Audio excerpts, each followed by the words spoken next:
want your winners and your losers from the franchise tag extension deadline. Let's start with the winners, BMAC. Who you got?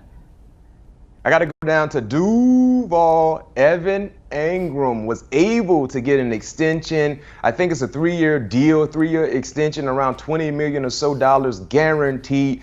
A huge deal for Evan Engram because if you remember years ago playing for the New York Giants, never really living up to the billing that many people had for him coming out of Ole Miss. You know, when he was a highly invested draft pick by the New York Giants. But being able to get a new change of scenery was huge for him in his development. And clearly he has a place in the Jacksonville Jaguars offense, not just this year, but years moving down the line, especially the relationship that he established with Trevor Lawrence. And now if you add Calvin Ridley into the mix, that offense in Jacksonville, if they stay healthy, look out, they could be a big-time nightmare week in and week out for any opposing defense they will face.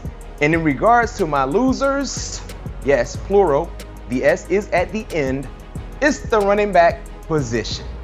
I think it's safe to say, seeing what happened today before the franchise tag deadline, all three guys that we talked about, neither one of them were able to come to an extension, a deal that they're happy with. And because of that, they all have the franchise tag over their head.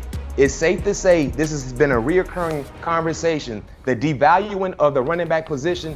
The running back position, I'll say this right now, this is the most devalued position in the NFL. Specialists get more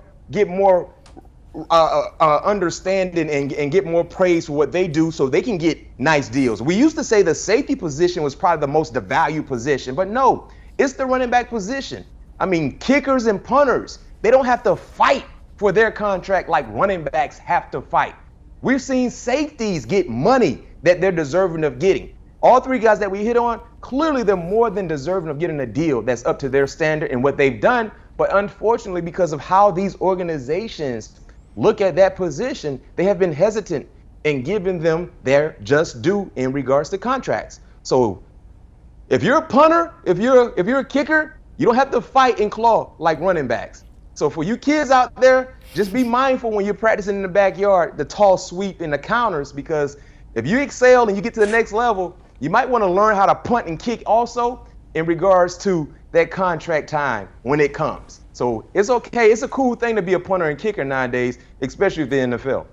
All right, JJ, BMAC joining us here on HQ, recapping the franchise tag deadline. Thank you so much, guys. We appreciate it.